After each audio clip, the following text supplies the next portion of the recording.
Catherine Zeta-Jones ay na-diagnose na may sakit na bipolar disorder.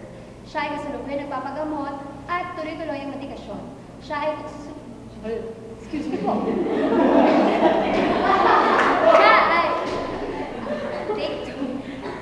Siya ay kasalukuyang ginagamot at siya ay sarili nang nagpakonsulta sa mga espesyalista ukol sa sakit na ito.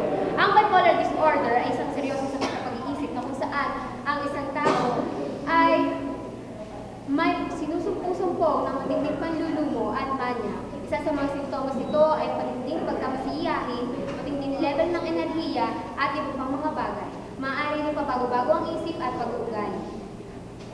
Ang mga sanhi ng bipolar disorder ay maaaring may matinding karanasan sa buhay na kung saan ang isang tao ay maharap sa matinding depresyon at kalungkutan.